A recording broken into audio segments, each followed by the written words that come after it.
अपने शोध के दौरान एक समुद्री जीव विज्ञानी ने पानी से भरे एक बड़े टैंक में शार्क को डाला।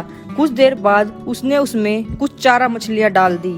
चारा मछलियों को देखते ही शार्क तुरंत तैरकर उनकी ओर गई और उन पर हमला कर उन्हें खा लिया।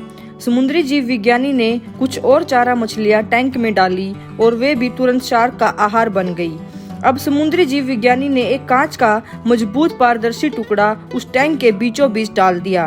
अब टैंक दो भागों में बंट चुका था। एक भाग में शार्क थी, दूसरे भाग में कुछ चारा मछलियां डाल दी। विभाजक पारदर्शी कांच से शार्क चारा मछलियों को देख सकती थी। चारा मछलियों के देख शार्क फिर से उन पर हमला करने के लिए उनकी ओर तैरी, लेकिन कांच के विभाजक टुकड़े से टकराकर रह गई।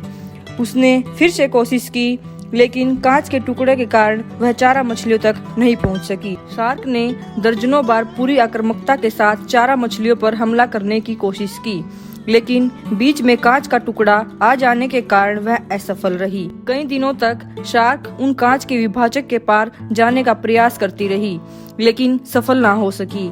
अंततः थक हार कर उसने एक दिन हमला करना छोड़ दिया और टैंक के अपने भाग में रहने लगी।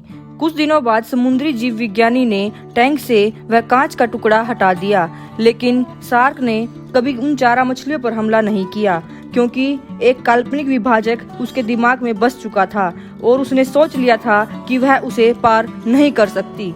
इससे हमें सीख मिलती है कि जीवन में असफलता का सामना करते करते कई बार हम अंदर से टूट जाते हैं और हार मान लेते हैं। हम सोच लेते हैं कि अब चाहे कितनी भी कोशिश कर ले, सफलता हासिल करना नामुमकिन है, और उसके बाद हम कभी कोशिश ही नहीं करते, जबकि सफलता प्राप्ति के लिए अनवरत प्रयास आवश्यक है। परिस्थितियां बदलती रहती हैं, इसलिए अतीत की असफलता को दिमाग पर हावी ना होने दें और पूरी लगन के साथ फिर से मेहनत करें। सफलता आपके कदम जरूर चूमेगी।